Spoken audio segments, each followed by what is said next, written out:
Bonjour peuple de Dieu, bonjour. Euh, Merci beaucoup à ceux qui sont abonnés à ma page. Merci beaucoup à ceux qui passent les vidéos à d'autres personnes. Euh, que Dieu vous bénisse. Je voudrais vous parler du racisme.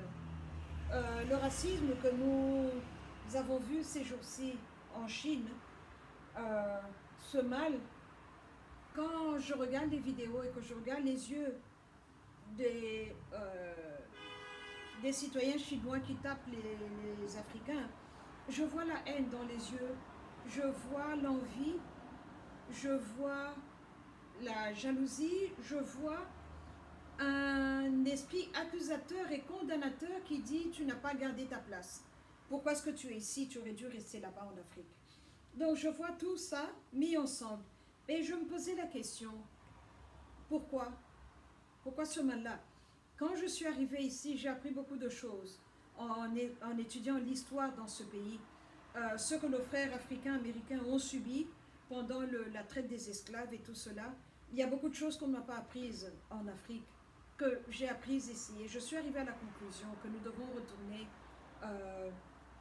dans le livre de Genèse, là où, parce que tous les patriarches Adam jusqu'à Noé étaient des hommes noirs. Noé est un albinos, mais fils d'un homme noir. Lamech était son père.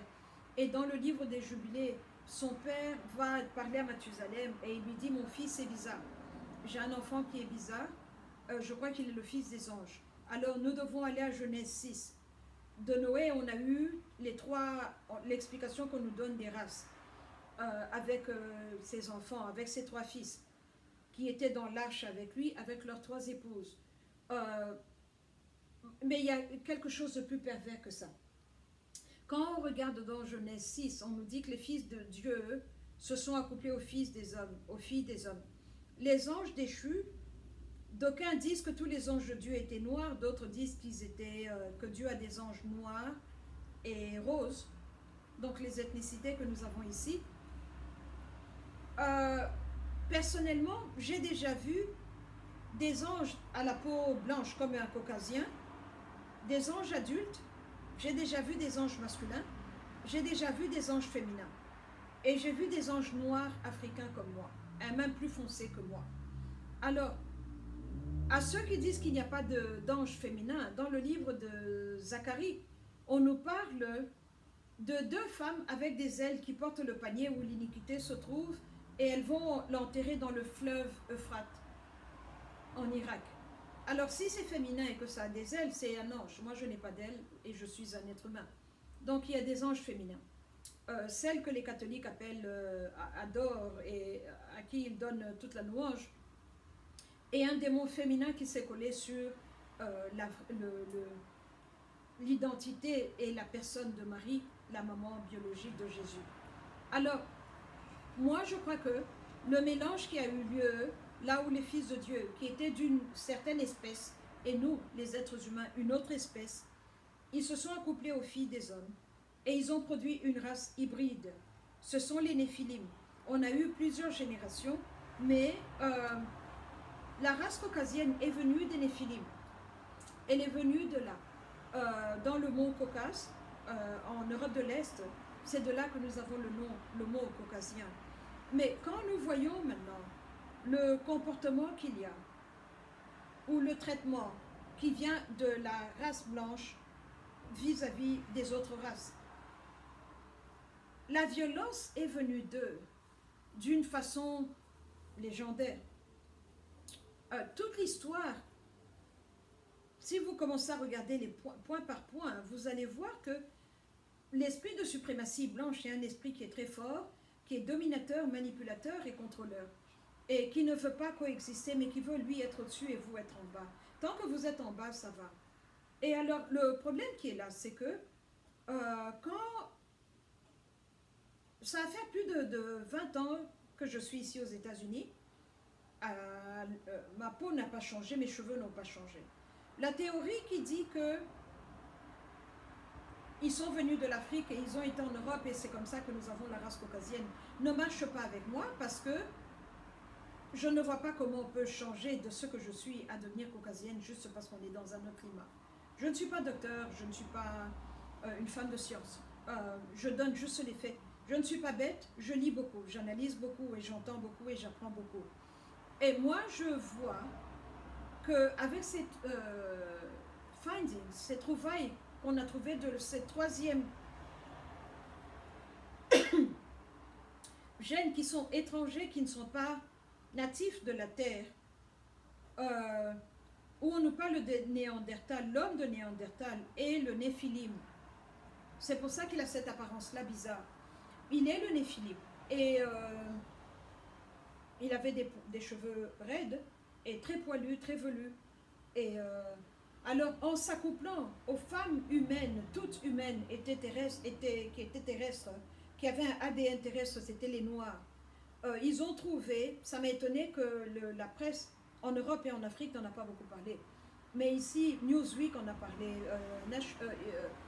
National Geographic en a parlé, qu'il y a l'ADN des Néandertals, il y a l'ADN des Denisovan qui a appelé étranger à la planète Terre. C'est ça l'apport des Néphilim qu'ils ont apporté dans notre pool de gènes. Et c'est comme ça que l'homme blanc, le caucasien, est devenu, il est le descendant des Néphilim. C'est pour ça qu'il est méchant, c'est pour ça qu'il est brutal, c'est pour ça qu'il est perverti, c'est dans ses activités sexuelles. C'est pour ça qu'il a cet esprit de venir prendre, dominer. En fait, quand on analyse, c'est qu'il est là pour tuer, voler et dérober. Comme son père, comme ses pères.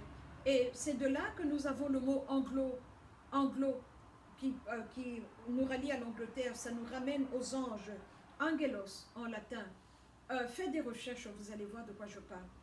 La peau mélanisée, tous les peuplades mélanisées ont un DNA humain propre et natif à la planète Terre, et les autres sont venus d'ailleurs. Et cet ailleurs-là, c'est ce mélange-là que nous voyons dans Genèse 6. Alors, il y a un film qui s'appelle Rabbit Proof Fence, qui montre comment les British ont dominé et colonisé l'Australie, la Tasmanie et les Maoris là-bas, Tahiti, je parle de cette partie-là du monde, comment ils ont systématiquement et méthodiquement violé les femmes noires et ils ont blanchi la peau. C'est comme ça qu'un Australien d'aujourd'hui n'est pas comme un Australien d'il y a 100 ans. Un Tasmanien, il n'y en a plus, il n'y a plus de Tasmaniens naturels, ils ont tous été décimés. Et alors quand nous voyons tout cela, il y a un deuxième documentaire sur YouTube qui s'appelle Whited Out. Je vous recommande vivement de les regarder. Il y a 6 épisodes qui m'ont ouvert les yeux. En fait, une fois par an, je retourne par le numéro 1 jusqu'au 6 pour apprendre encore. Et donc c'est là que nous voyons que l'ADN des Caucasiens n'est pas un ADN, il est lié au Néandertal. Et alors ils ont été partout, parce qu'en Asie, en Chine, la péninsule coréenne, les natifs de cette terre-là étaient des personnes foncées. Et c'est par voie de viol et de violence qu'il y a eu ces métissages. Dans la péninsule arabique, les natifs de cette terre-là, les photos du XVIIe, XVIIIe siècle, c'était des hommes noirs, bien foncés d'ailleurs, parce que le soleil les tapait au visage. Mais c'est comme ça qu'on a écarté et poussé l'homme noir. C'est de là que vient la haine que tout ce qui n'est pas noir a pour ceux qui sont noirs. C'est de là que vient ce mépris et ce désir de dominer, parce que donc quand Dieu a dit « faisons l'homme à notre image », il parlait à un homme noir. Quand Dieu a fait son alliance, c'était avec un homme noir. Le pouvoir et l'autorité, c'est avec les Noirs. C'est pour ça qu'on a besoin d'avoir les Noirs dans toutes les structures, dans la fondation, les dominer, les écraser, alors la structure peut tenir. C'est pour ça que pour toute innovation, que ce soit la drogue, que ce soit la musique, que ce soit tout programme, on doit le faire passer par les Noirs d'abord pour le faire asseoir. Ça explique la raison pour laquelle on a besoin d'avoir beaucoup de morts sur le continent africain, par ce corona. Ça explique pourquoi on nous bombarde avec la cigarette, avec la drogue, avec ceci, avec cela. Parce que la terre nous a été donnée à nous.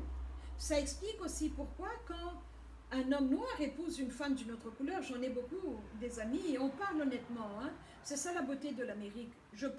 On peut avoir des opinions qui ne sont pas en accord, mais je ne te déteste pas, je ne vais pas te poignarder. On a juste discuté d'intellectuel à intellectuel.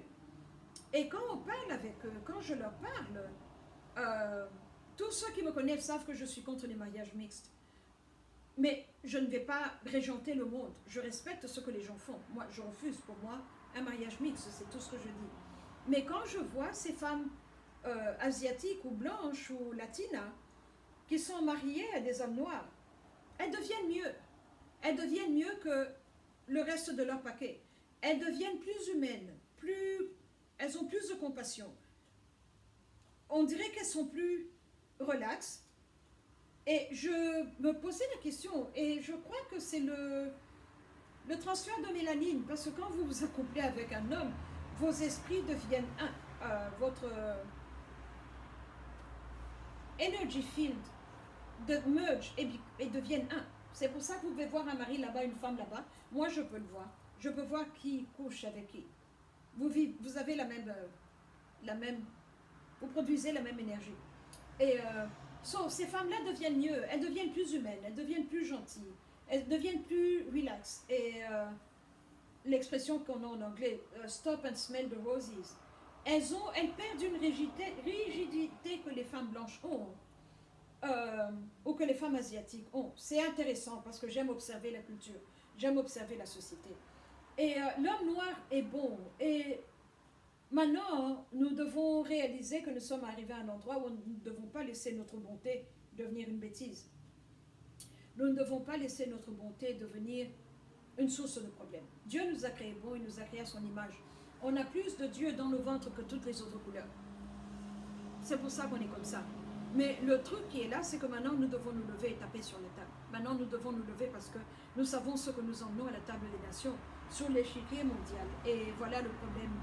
Voilà ce que je voulais partager avec vous. C'est ça la raison de cette haine. Les brebis deviennent plus brebis, les chèvres deviennent plus chèvres. Et elles se cognent, c'est tout. Ces deux structures, ces deux systèmes qui sont en clash. C'est la guerre qui avait commencé avant que nous ne soyons ici sur Terre, vient de nous rattraper. Donc on est en guerre, on ne sait pas pourquoi. Non, retournez dans le livre de Genèse. On est en guerre, les personnes vous regardent avec méchanceté, comme si vous avez une dette, comme si vous avez volé. Il y a des moments où tu regardes, tu te dis, mais pourquoi il me regarde comme ça? Je ne vous ai rien fait, je ne vous connais même pas. Je ne connais même pas votre prénom. Alors pourquoi est-ce que vous me traitez comme ça? Je suis noire, j'ai l'Esprit de Dieu en moi, et eux, ils ne l'ont pas. D'où c'est de là que vient cette envie-là, ce désir de te rabaisser, de te dominer, de contrôler l'homme noir, de l'émasculer parce que l'homme noir fait peur. Quand vous avez un homme noir qui est fier de sa noirceur, fier de son africanité, fier de son Dieu, qui est connecté à son Dieu, qui reçoit les mises à jour de son Dieu, il est dangereux. Et surtout s'il est allé à l'école encore, il est plus dangereux. Il est plus dangereux. C'est ça l'explication de cette haine, de cette vague de maltraitance, de méchanceté que nous sommes en train de voir. Retournons à Genèse 6, c'est l'identité de leur papa. Les Asiatiques nous disent, quand les Blancs sont arrivés là, ils ont fait le même schéma. Ils ont mis leur sang dans le système asiatique. C'est comme ça qu'on a ces Asiatiques-là qui sont clairs. Et le plus clair vous êtes, le mieux c'est. Mais ils s'appellent les enfants du dragon. Quand vous allez maintenant partout où il y a différentes couleurs, au Brésil, vers les années 50, ils ont commencé à faire venir en masse des Européens, des hommes particulièrement célibataires, leur donner la nationalité et tous les avantages sociaux et leur demander de s'accoupler, d'avoir des bébés le plus possible avec des femmes noires pour éliminer l'Afrique et que ça soit un public mixte. Et maintenant, comme je vous l'ai dit, en 2050, la race européenne sera minoritaire. Alors c'est pour ça qu'il faut pousser l'enveloppe des mariages mixtes pour préserver la mélanine. Regardez, quand on nous dit dans la Bible que Mathusalem a vécu 900 ans. Je ne sais pas à quoi est-ce qu'un homme de 900 ans peut ressembler. Je n'ai jamais vu un homme de 900 ans. 120 ans est le maximum que nous avons ici sur Terre. Mais regardez comment la peau noire vieillit à un rythme bien lent comparé à toutes les autres couleurs. On a gardé ce petit, en une petite quantité, mais on a gardé ce bagage, ce don, cet état des choses, je ne sais pas comment l'appeler, mais la mélanine fait que on ne vieillit pas aussi vite. Et alors, Ça nous ramène au patriarche de la Bible, qui avait des 900 ans, 600 ans. Noé a eu son premier enfant à 120 ans. Oh my God, à 120 ans, nous aujourd'hui, on meurt. Lui, il avait encore la vigueur de produire des enfants. C'est merveilleux. Sa femme devait être heureuse et bénie. Mais retournons à des choses sérieuses.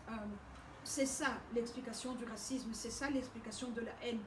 C'est ça l'explication de cette façon que tout le monde vient sur le continent africain comme un prédateur. Le jardin d'Éden était là. Là où la création a eu lieu, c'est sur le continent africain.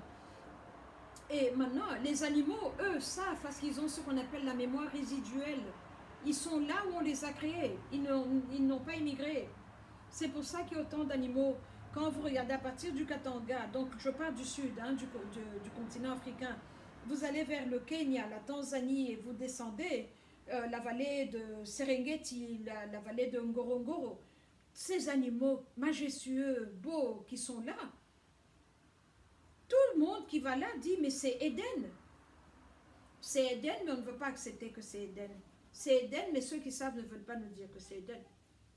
Moi, j'avais commencé à voir que c'était Éden dans mes rêves. J'avais honte, j'avais de l'appréhension, je n'en parlais pas. Et puis, je suis tombée sur tous ces livres.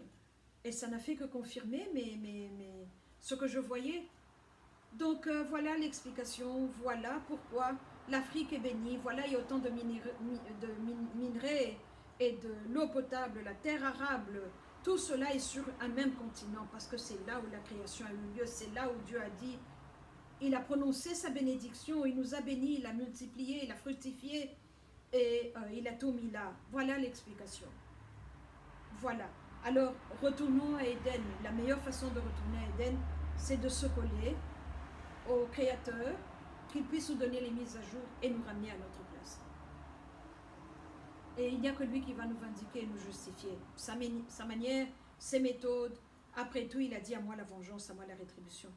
Mais soyons vigilants, peuple africain. Passons des lois propres à l'Afrique, passons des lois bien, pensons short term, mid term, long term. On ne peut pas se laisser dominer comme ça. Que Dieu vous bénisse. Excusez-moi si je semble être colérique.